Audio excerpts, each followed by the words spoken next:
Hello.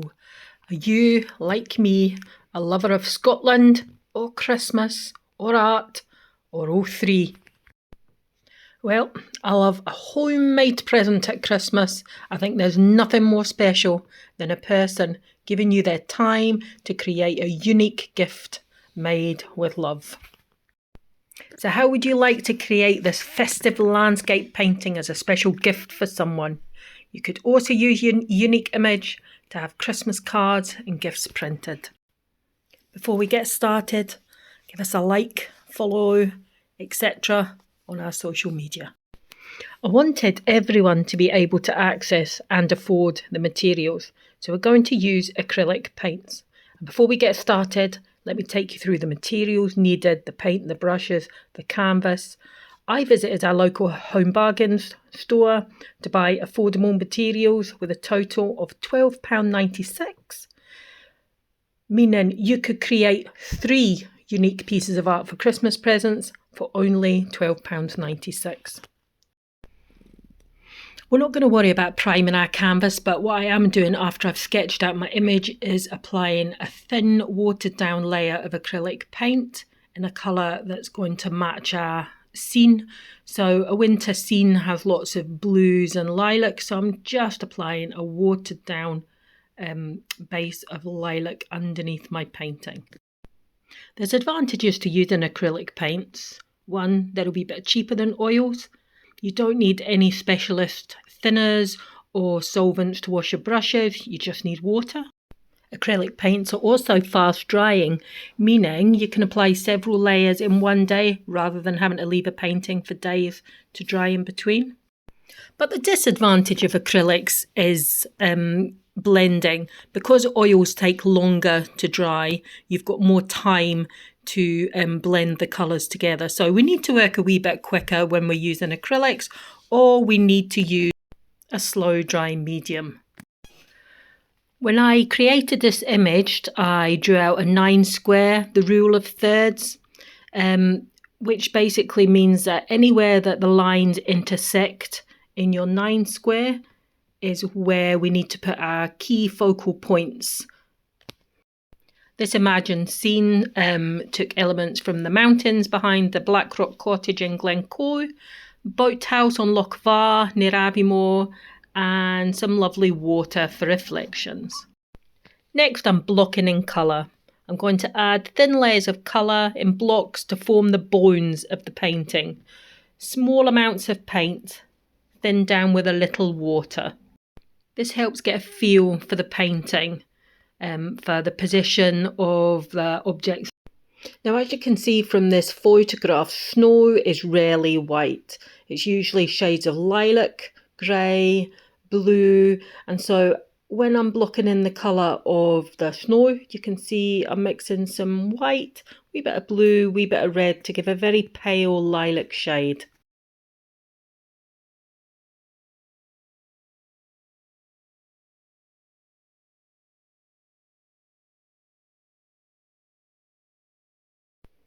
I'm mixing up a wee colour for our mountains. I'm using blue again and a bit of its opposite colour of orange, just to create this kind of soft grey.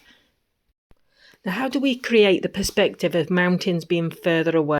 Look at this photograph. You can see the mountains that are further away are very pale and almost blended into the skyline, whereas the mountains that are closer have got more contrast and more definition. So the mountains closer to us are going to have more details added into them. They're going to have more of a contrast of texture, and they're also going to have a wee bit of colour added as well. Just blocking in some shapes and colours on the other key features of our painting. The red tin roof of our hut beside the loch.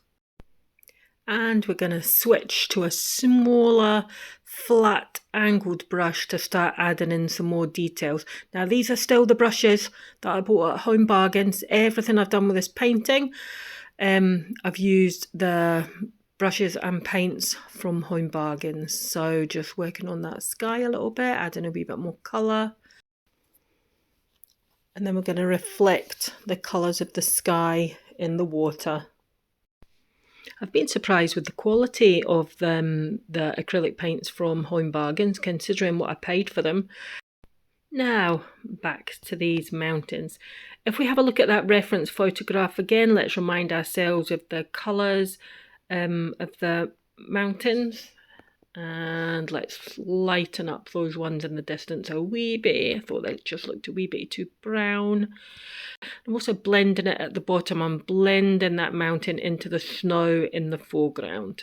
So next mountain forward, wee bit darker, but again we're going to blend. All I'm doing is I'm using one of the brushes from the pack, a dry brush, and then I'm just blending that paint as I said.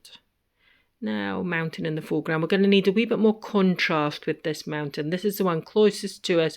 Again, dry brush again, just blending the bottom into the snow. Adding a wee bit of snow on the top of the mountain, lightening it up a bit.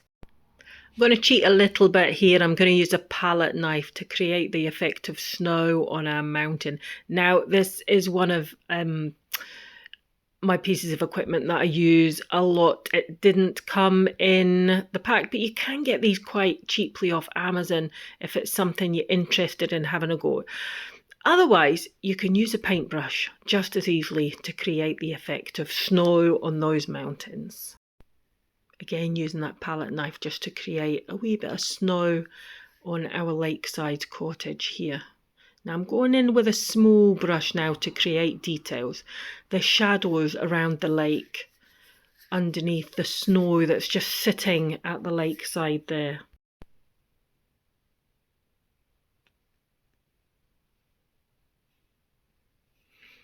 Add in a few details to our mountains that are closer to us. A wee bit more snow. Again, I'm just using a brush there. Now this is a fan brush. I love a fan brush.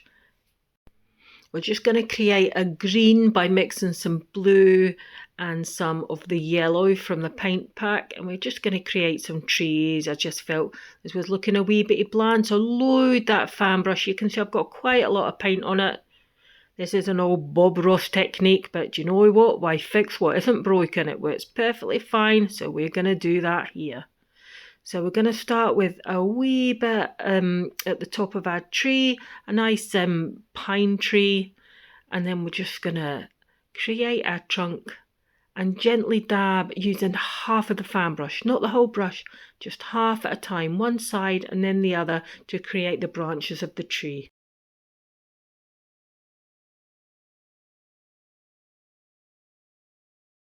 Now we're going to switch to a small round brush for the fun part, all those lovely details.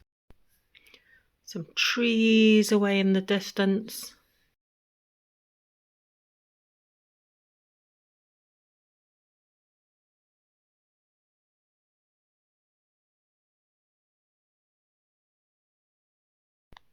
Now let's think about some light. So we've got our sun that's setting between the mountains, and that's going to cast some shadows. Back to our fan brush to gently add a wee sense of some snow on those trees. Gentle dabs, just a light touch. Going back in now with another small brush and adding in a wee bit deeper contrast. We've also added a wee bit of colour coming from the windows in our wee cabin by the loch. Nothing more inviting than a warm glow on a cold winter's day. Building our layers of shadow around the outside of the lake, underneath the snow that's just sitting over the edge of the lake. And then switching to a small flat brush and just a really pale grey paint to give a sense of ice around the edge of the loch. So the ice tends to sit right around the outside, but sometimes on a really cold winter it can also creep into the centre of the loch. And not forgetting to include the shadow that our cabin's going to cast on the loch from that beautiful sun between our mountains. Then it's a simple matter of finishing touches and enjoying the process. The addition of a path just meandering into the distance to help that perspective. And I think we might have to add a person, possibly a dog walker. Always seems to be somebody walking a dog in my paintings. We'll see. Most important, just enjoy painting and make the painting your own.